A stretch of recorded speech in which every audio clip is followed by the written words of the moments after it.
Welcome, everybody, to Kyloe Unmuted. I am your host, Rob Mann. With me, I have my indirect boss, CEO and founder of Kyloe. Raymond, how you doing? I'm very, very well, mate.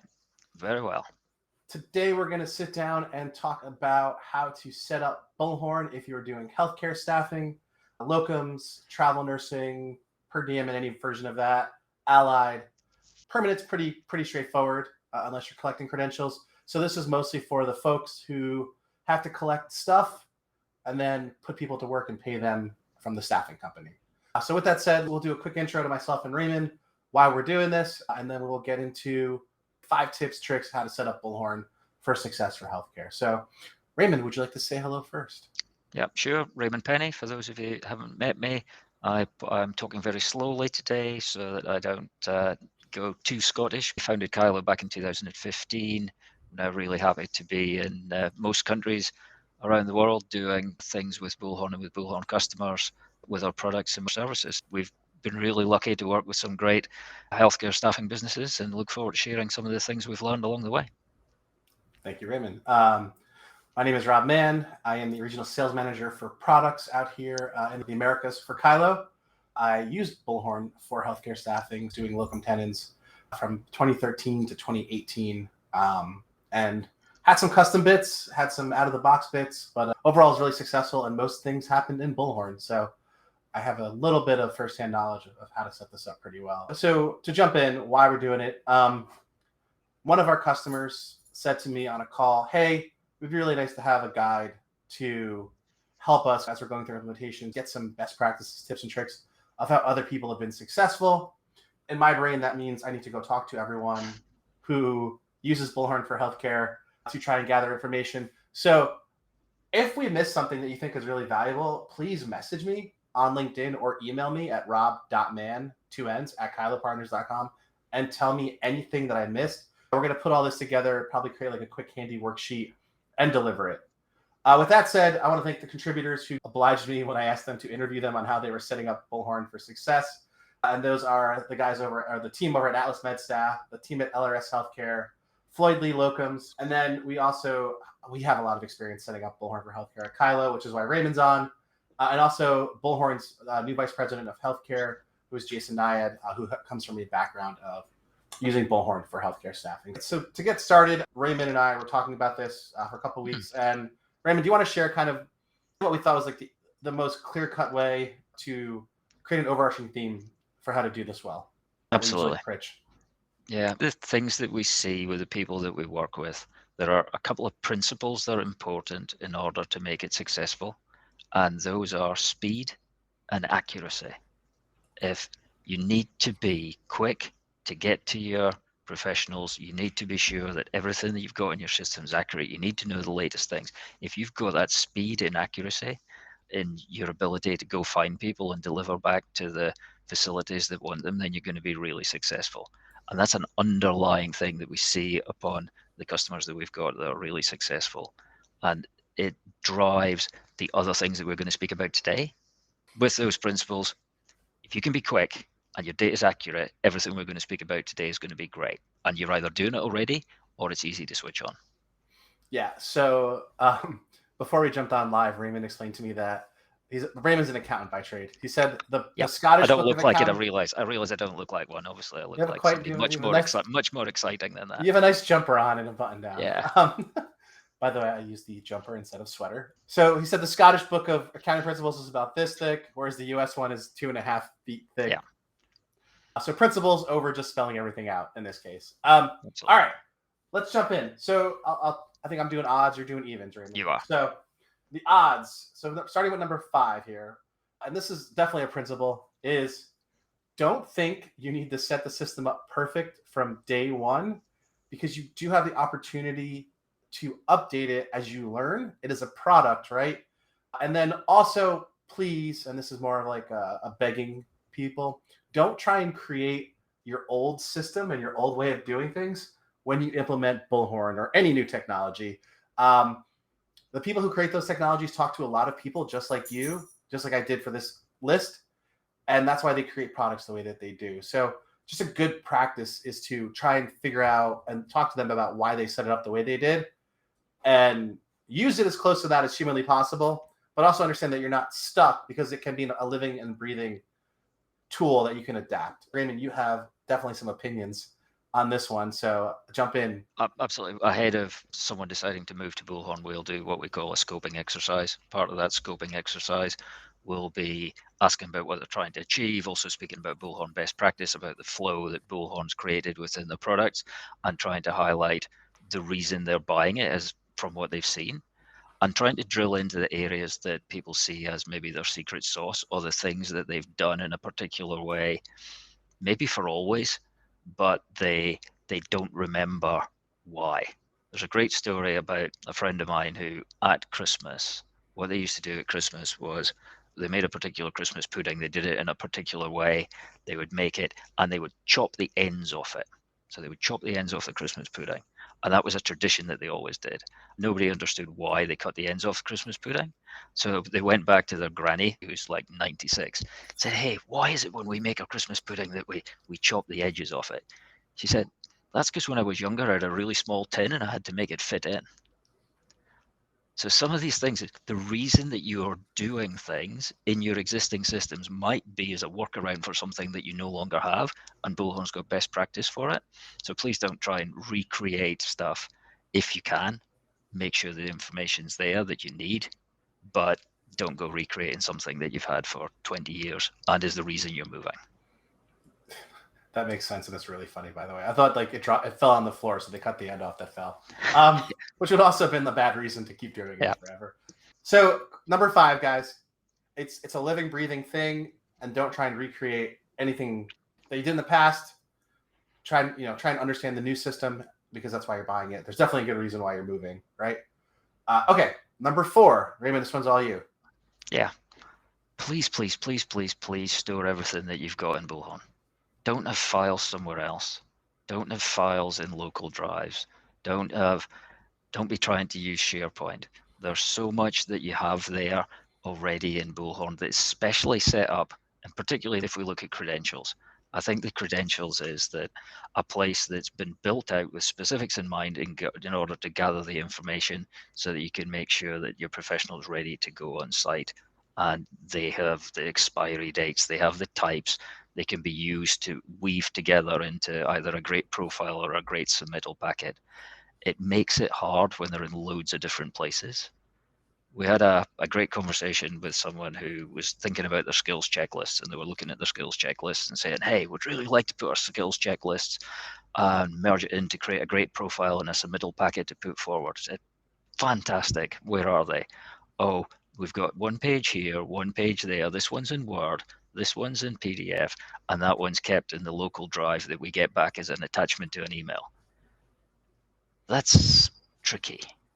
That's really tricky. Please put everything in the right place. There are places. Now, it's a bit of a job to get it on there. And appreciate you're going to have to invest some time to move them either from folders or from the Files tab. But you only have to do it once. And once it's there, you can do amazing things with them. Yeah, so I think just a kind of quick background on this. Bullhorn has a Files tab now, which some people might have called Credentials. Mm-hmm. And then there's a separate thing called Credentials now, which operates kind of like its own entity, because you can see it in the list view, like you can see candidates or contacts, replacements, etc. They call it a system of record for a reason. And if you want to take advantage of things like automation, which is going to be coming up later, it helps with everything. So number 4, store your files, store your credentials, skills checklists, licenses. And put them in the right type. Categorize them in the right way, because then you know whether it's an old license or a new license because of the expiry date. You know when you received it, you know when it was added, all the information you can now do something with. And you can filter to find them easier. So, all right. So number 4, store your things in Bullhorn. That way we can use them to do cool things. Number 3, statuses. So this has a couple of themes. Number 1, you have to train your team on what the statuses mean. So when I was doing healthcare staffing, we actually had the candidate status, which was like active, placed, passive, DNU, like archived. And then we also have the credentialing status, which is a custom bit that we had. We actually had automation rules that changed it and removed our ownership. So there's a whole bunch of things you can do if you have. We like this idea of two statuses, right? So we had active credentialed because locums you cover their med mal. Perhaps you do the same.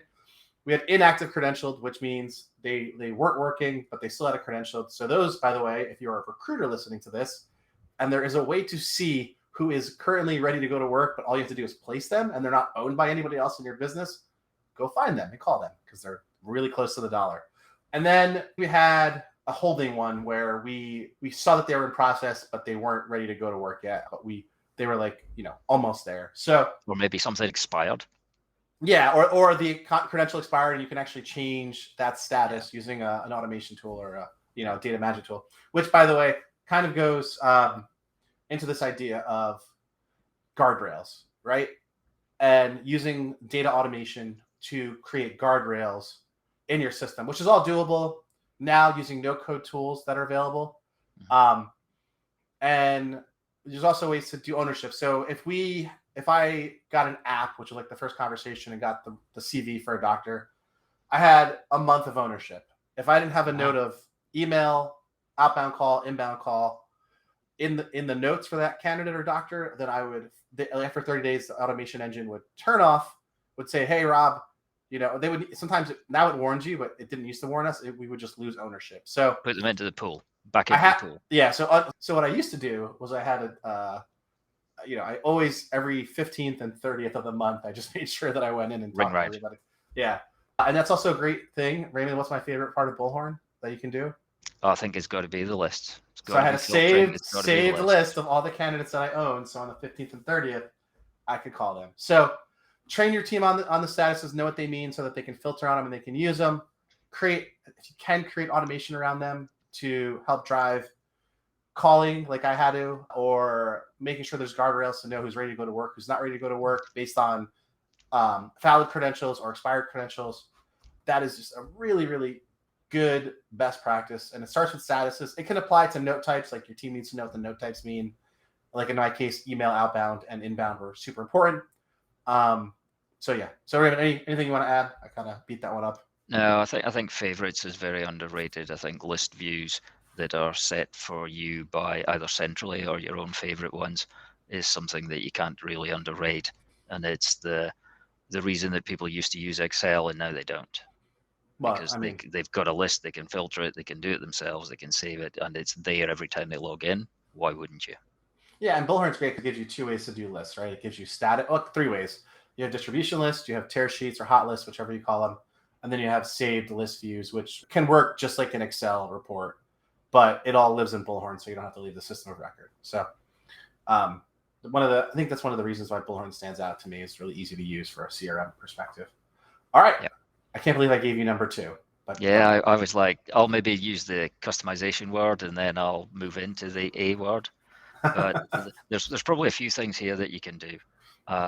If you're not already considering using VMS and using the Bullhorn VMS in order to get your get the roles coming in and allocating them out within your Bullhorn straight away, then you should.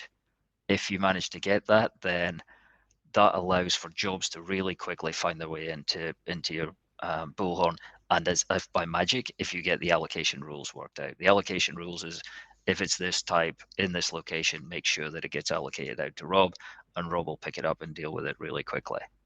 That then enables, off the back of, you can start to use those ownership rules and candidate statuses, again, across candidates and contacts to determine who the jobs and who the roles should go to. And then once you have those in place, you can start to engage with your professionals in a way that makes you care, but also in an automated engagement scenario where you are just checking in. Hey, I know you started on Tuesday. It looked like it was a tough shift because you did the all night. Are you okay? By the way, I know you're working for someone else.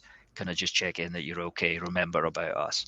And you start having those engagement things to be done in the background that helps you stay connected, which is the things that's really pretty difficult to keep doing when you've got a busy desk that you're running. And that probably also leads on to the accuracy that we spoke about at the beginning. If you have the right information in the right fields, the automations look really good. If you've not managed to keep your data up to date, if you've ended up in a scenario that you forgot to do an update, or you learn they've got a new license, or actually they've moved up a license, then you're communicating them in the wrong way. And computers are really, really good at remembering things. They're really rubbish at remembering things that's in your head that's not in the database. So please use them to help update information, keep your information accurate, and then that automation and the automation of engagement just sort of works. Like, hey, Yeah. I know your license expired. Can you give me the new one? That would be super. Collect the documents, update the credential, and they remain ready to go. Yep. So I don't need to add too much. I talk about automation all the time. But I think to the point of keep your data up to date, use your automation where you can. You can automate documents being created or documents being collected. You can automate jobs coming in. You can automate the engagement going out. You can change statuses. You can change ownership. There's so many ways to make your team have to do less and be more efficient and effective and organized. And Bullhorn allows for all of them. So yeah, there was an SIA survey came out. I think it was maybe for the UK, may have been for EMEA, and they asked two questions. How each, and this was to recruitment consultants. They said, "Hey, how important is technology for you?" And 87% of them came back said, "Technology is critically important to my role." And then said, a supplementary question, "And do you feel adequately trained, or do you understand how it works?" To which case, no. only 63% of them said they felt they understood it, and 57% of people said that they were adequately trained. So there's a gap of almost 30% in between people's expectations and what people felt they were able to do. So maybe there's another principle in there. Continue to train your teams on what they could and should do without it being a sort of a horrible way, but just in an informational kind of way. Don't forget, remember this. Here you go. So it's probably just an aside. I remembered about the difference between knowing it's important and knowing how to do it. Yeah, and I think there was someone just posted on LinkedIn earlier today that I thought was really relevant. Is you can test your marketing on your internal teams. So yeah, if you create like a bunch of principles on how you want to communicate in TikTok, LinkedIn, whatever, you can do that to send internal marketing emails about how to use your tools, but use those principles. Is a good way. So definitely internal marketing is underutilized, underrated, and once used can be really effective. All right, number one. So this was mentioned a few times, guys. This is why it ended up as number one. Is on your records, you can create custom cards in Bullhorn in the Novo experience. And we talked to, like I said, 4 or 5 different agencies, besides for the experience I have myself. And everyone that I talked to had some kind of custom card on their dashboard. The travel nursing groups had, hey, a list of, hey, do we have everything we need for a submission or a profile packet? The locums groups had, hey, do we have everything that we need to put this person to work, as a bare minimum, which would be like the license, the medical training, the residency, the board cert, fellowship, etc. One of the groups had their custom cards and custom fields maxed out because they tracked everything in the candidate view on the front page on the overview. And another one had all the profile things and said, hey, have we worked with this person before? Are they ready to go to work? True or false? So custom cards, custom fields, massive differentiator for your team to be able to quickly take a glance at a provider and know if they're ready to go to work. When's the last time, maybe it's a good question, I don't know if anybody can answer in the chat, when's the last time you reviewed the order your fields appeared on screen? When was the last time you asked? Because you get them set up, they get set up, you know where to look, but are the right things in the right place to make them easy to see? When's the last time we did it? Maybe not often enough, but I appreciate it. As I said it, you were going to feed that back, so I needed to. I'll reflect on it. Thank you very much, boss. It was more of a, hey, we should probably eat our own cake moment. I moved a couple of fields around LR. Nobody's going to be able to find them, so that's going to be bad. That's playing a game on us, guys. Anyway, well, if you do ask that question, or if you don't know what that means, feel free to reach out to us. So, all right, let's just go through the top 5 again. So number 5, don't think your system has to be set up perfectly to start. and try not to make your old processes and ways match your new technology. Let your new technology show you what it can do first, and then be a product owner, ask questions to your user base, adjust accordingly. Yeah. Number 4. Please make sure all your all your files, they're all in Bullhorn. Let's not get things getting lost in the wrong place. If you're out the office, nobody can find it. Get them all in there, then you can start to use them in a much better way. Yep. All right. Number 3, use your statuses and node types. Train your teams what they mean, and make sure that you continue to train them, because they can be really powerful, especially for things that happen in number 2. Yeah. Customizations and automations, whether that's coming from VMS, whether that's using them for engagement, whether it's just making sure that you update ownership rules or you collect documents in a streamlined way. There's so much you can do when the data is accurate that takes away the sort of important but dull stuff. Yep. And then number 1, custom cards and list views, making sure that the relevant information is up front. Ask your team what's relevant, what fields they use, and to Raymond's point, go through an audit and make sure that you look at things like what fields are showing, where they're showing, but also go through your application process. Also, go through your submission process, how you submit somebody if it's not a VMS, and make sure that there's less friction. So thank you guys so much for tuning in. Raymond and I managed to keep this under 25 minutes. Our goal was under 20. Yep. We're still feeling good. Raymond, thank you. And then again, thank you guys to everyone who submitted information. And feel free to send over any tips and tricks that we missed. So thank you to Atlas, LRS, Floyd Lee. They didn't know they participated, but they always do when I'm around. Mint Physicians, and Bullhorn, of course, itself. So thank you guys. Thanks, Raymond. Good stuff. Yeah, have a good day. Bye.